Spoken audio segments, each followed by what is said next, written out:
Hello, Applied English. I hope everything went well with Mrs. Borst in class today. I really do appreciate you guys working well for her, and as an extension, working well for me, just as we're traveling back from St. Louis today. I am coming at you live from my parents' office in St. Louis, so just wanted to make sure that I am giving you guys what you need as we prepare for our next lesson coming up here tomorrow. As it says, please watch the video below. That's what you're watching now, just for an introduction of our African American poets. Those are going to be the authors and the texts that we cover this week in class. It does say you may use any notes you take on tomorrow's pop quiz. I do want to ask you a couple of simple questions based on this video. Just first thing in class tomorrow, I encourage you to take your own notes. Just a piece of line paper or a piece of scratch paper is fine. You may use any of those notes that you take as you're taking that pop quiz tomorrow first thing. Let's get this. I should say, you do have access to the PowerPoint right here. You can download it or view it. I'm just going to open it up in PowerPoint itself and lead you through just some really basic background information about the three poets we'll be looking at this week. And those three poets are Phillis Wheatley, Paul Laurence Dunbar, and Maya Angelou in that order. So Phillis Wheatley being the oldest, furthest back in American history, Maya Angelou being the most recent, and Paul Laurence Dunbar in the middle. We'll be doing just different types of activities with their poems this week, but let's learn a little bit about these poets first. And the first is Phillis Wheatley. So you'll notice, first African-American author of a published book of poetry. That is kind of phenomenal. Just talking about not only being the first black author in American history, but also a woman at that, in a time when not only African Americans are marginalized, but women authors as well. Not a whole lot of them. Kind of some special circumstances when it comes to Phillis Wheatley. Wheatley was not born into slavery, she was traded into slavery. From what scholars can tell, she was born somewhere in West Africa, and then at around the age of 7 or 8 was when she was transported to North America on a slave ship. What's maybe a little bit different about her time in slavery is that the Wheatley family actually encouraged her to read and write. When they saw that she had some talent for poetry, they actually encouraged her to continue writing poetry as well. You'll notice there's quite a bit of information on slides like this. I'll summarize a little bit along the way. But on a trip to London in 1773, the Wheatleys actually tried to see if they could get her work published in England. And she got a pretty big fan base there as well. They published poems on various subjects, religious and moral. That was her poetry book. And it became popular in both England and the Americas. So we're talking about someone who is a successful writer. It's not that they found her poems after she died. She was actually making some money off of her poetry even during her lifetime. Not only special for any writer in the 1700s, but especially special for an African-American female at that. You'll notice I put hashtag Black Girl Magic there at the bottom, because in my opinion, she's really the first example of that in American history. Just with all the odds stacked against her, she was able to do something really special.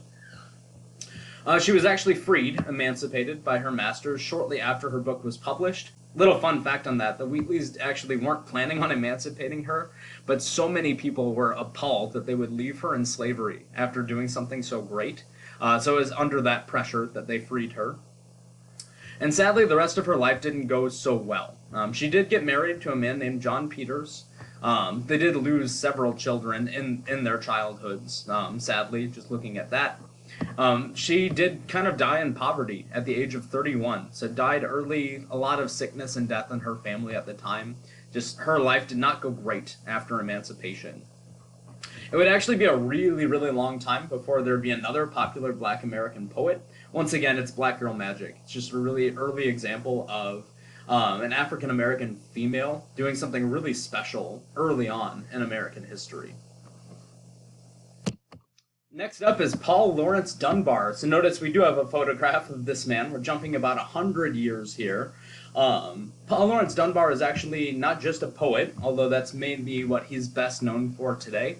Also wrote novels, short stories, all different kinds of articles as well. He kind of bridged the gap between the late 19th century, so we're talking 1890s, to the early 20th century, 1900. He was born in Dayton, Ohio, to parents who were slaves in Kentucky before the Civil War. So Dunbar is part of that first generation after slavery. Just like Phillis Wheatley, he did begin writing as a child, so writing stories and poems early on.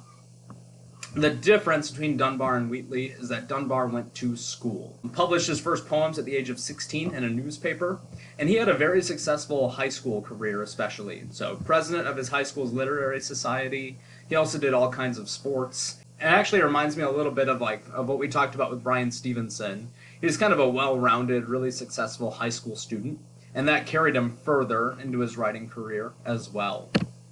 Speaking of writing career, what caused him to become a popular writer is that a man named William Dean Howells, kind of a famous editor, literary critic, really praised his work then.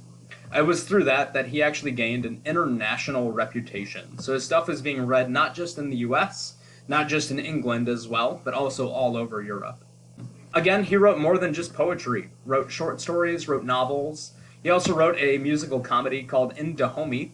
This was the first African-American musical to reach it to Broadway in New York. Again, international acclaim. That would tour the US and the UK as well. Sadly, once again, Paul Laurence Dunbar died at an early age. He had a disease called tuberculosis. There was no cure for tuberculosis in the early 1900s. Passed away in his hometown at the young age of 33. One of the things that made Dunbar's work so popular in his lifetime was that he worked with dialects. A lot of his writing was kind of written in the way that African Americans spoke in the South at the time. And he also kind of blended in the Midwestern dialect as well. So he's kind of writing with different writing styles and blending them together in his work, which is pretty impressive. He also wrote in what they would call conventional English as well. So maybe more of what you would imagine in like British poetry and those kinds of things. Scholars have become more interested in his other works after his death. One of the most interesting facts, in my opinion, is that some scholars believe that Paul Laurence Dunbar might have become one of the most successful writers ever. So in all of American history, we're talking like more popular than Langston Hughes and so on, had he not died so young. So what's so impressive about Dunbar's work is that he created such a big body of successful work by the age of 33. A lot of scholars think that if he had lived to be 63, 73, 83, he would have been so much more successful than he was. And last up is Maya Angelou. I'm sure maybe a lot of you have seen this photo before. I'm almost certain that all of you have read something by her before, whether it's one of her poems or one of her books or some of her articles or essays. She's written tons and tons and tons. Kind of similar to Paul Laurence Dunbar in that she made a career out of writing, but obviously she lived for so much longer. Again, not only writing poems, although that's probably what she's best known for, she also wrote memoirs. I Know Why the Caged Bird Sings is her autobiography. She was also alive during the civil rights era, so she did a lot of civil rights activism as well. Lots of writing, once again. 7 autobiographies, 3 books of essays, several books of poetry, all kinds of plays, screenplays for movies and TV shows. We're talking about a 50-year writing career here. Speaking of 50, we're talking 50 honorary degrees from different universities, dozens of awards, Pulitzer Prizes, and so on. She's probably best known, besides her poetry, for her autobiographies. She wrote just about different time spans of her life. The most well-known, once again, I Know Why the Caged Bird Sings, focuses on her childhood, especially focusing on just some of the issues of prejudice and racism, the experiences she had in her young life that she published in 1969. Especially through Maya Angelou's autobiography, she became kind of recognized as a spokesperson for Black people, especially women, and her works have been considered what they call a defense of Black culture. That is, that it does a good job of portraying what Black culture is, without falling into dangerous stereotypes and so on. Her works are widely used in schools, universities. There have been some attempts to ban her books just from some U.S. libraries, as we talk about book banning a lot in our society today. I'm going to skip over just some of this information right in here, but what we should know most about her books especially those autobiographies about her own life, we're talking her experiences with racism, her own self-identity, family, and travel too. She traveled worldwide, spending some time in Africa, spending a lot of time in Europe as well, in the Americas too. So she does a lot of capturing not just her own culture, but comparing that to other cultures around the world as well. And that is it for our poets. We'll be taking a look at several of their works throughout this week, doing a little bit of comparing and contrasting. But I wanted you to have some background about these writers before we enter into our first lesson with that tomorrow. Once again, there will be a little quiz to start off tomorrow, so I encourage you to use any notes that you take or that you took during this video. You'll be able to use those on the pop quiz tomorrow. Peace.